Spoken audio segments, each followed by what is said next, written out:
જય હિન્દ. આપ જાણો છો એમ કે ભારતીય જનતા પાર્ટીના છેલ્લા 10 વર્ષના ભારત દેશના શાસનમાં ઈડી, સીબીઆઈ અને આઈટી વિભાગનો દુરુપયોગ કરીને વિરોધ પક્ષના નેતાઓ અને પત્રકારો ઉપર 3000થી વધુ કેસો દાખલ થઈ ચૂક્યા છે, જેમાંથી સાબિત 1% પણ ઓછા કરી નથી શક્યા. ભારતીય જનતા પાર્ટીની સરકારો જેવી રીતે ઈડી, સીબીઆઈ અને આઈટીને પોતાના પેજ પ્રમુખોની જેમ દુરુપયોગ કરીને જે એમની સામે સત્ય માટે અવાજ ઉપાડે છે એની સામે આમનો દુરુપયોગ કરી રહી છે સાબિત થાય છે. અને એટલા કારણે જ આજે વિશ્વમાં તમે જુઓ કે 180 દેશોની યાદીમાંથી પ્રેસ ફ્રીડમ ઇન્ડેક્સમાં ભારત સરકારનો નંબર આવે છે 159, જે ખૂબ જ દુઃખદ બાબત કહેવાય, ખૂબ જ ગંભીર બાબત કહેવાય.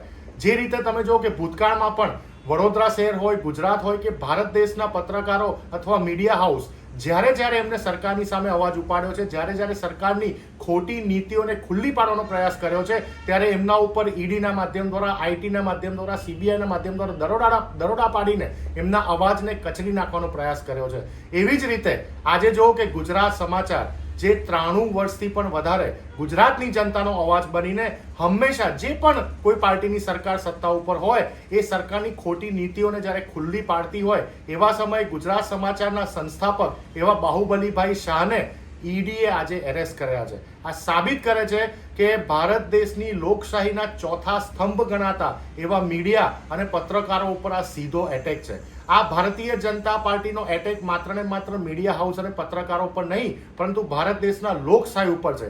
ભારત દેશના લોકશાહીને કચડી નાખવાનું આ ષડયંત્ર છે. ત્યારે ભારતીય રાષ્ટ્રીય કોંગ્રેસ જે ગુજરાત સમાચારના સંસ્થાપક બાહુબલીભાઈ શાહની એરેસ્ટ થઈ છે અને સખત શબ્દોમાં વખોડી કાઢીએ છે. અને એવા તમામ પત્રકારો અને મીડિયા હાઉસ જેઓ નિષ્પક્ષ રીતે ગુજરાતની અને ભારત દેશની જનતાનો અવાજ બનીને સરકારની ખોટી નીતિઓની સામે, સરકારની સામે હંમેશા પોતાનો અવાજ બુલંદ કરે છે, એની સાથે ભારતીય રાષ્ટ્રીય કોંગ્રેસ ખડે પગે ઊભી છે અને હંમેશા અમે એમને સાથ આપતા રહીશું. રાહુલ ગાંધીજી કહે છે, ડરો મત, લડો.